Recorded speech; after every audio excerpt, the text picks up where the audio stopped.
সূরা আল ইনশিকাক। রহমান রহিম আল্লাহ তাআলার নামে।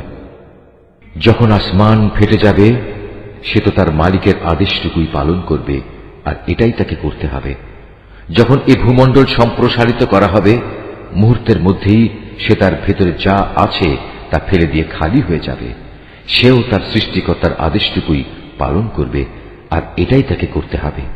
হে মানুষ, কঠোর পরিশ্রমের মধ্যে দিয়ে তুমি তোমার সৃষ্টিকর্তার দিকে এগিয়ে যাচ্ছ, অতঃপর তুমি তার সামনাসামনি হবে।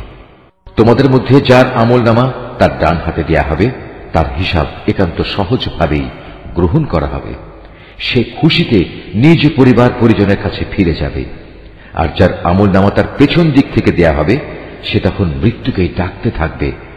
এভাবেই সে জ্বলন্ত আগুনে পুড়বে। অথচ দুনিয়ায় সে নিজ পরিবার পরিজনের মাঝে আনন্দে আত্মহারা ছিল। সে নিশ্চিত ভেবেছিল তাকে কখনো তার মালিকের কাছে ফিরতে হবে না।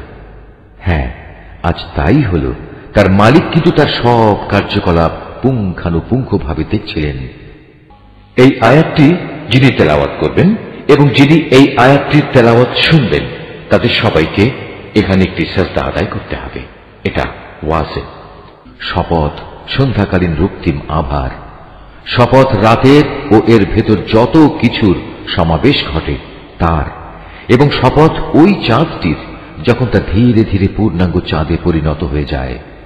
তোমাদের অবশ্যই দুনিয়ার একটি স্তর অতিক্রম করে মৃত্যুর আরেকটি স্তরের দিকে এগিয়ে যেতে হবে।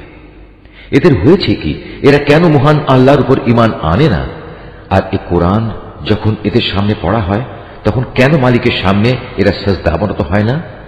এ অস্বীকারী ব্যক্তিরা একে মিথ্যা প্রতিপন্ন করে। আল্লাহ তাআলা ভালো করে জানেন এরা এদের আমলনামায় কি কি জিনিস জমা করে চলেছে। হে নবী, তাদের সবাইকে তুমি এক যন্ত্রণাদায়ক আযাবের সুসংবাদ দাও।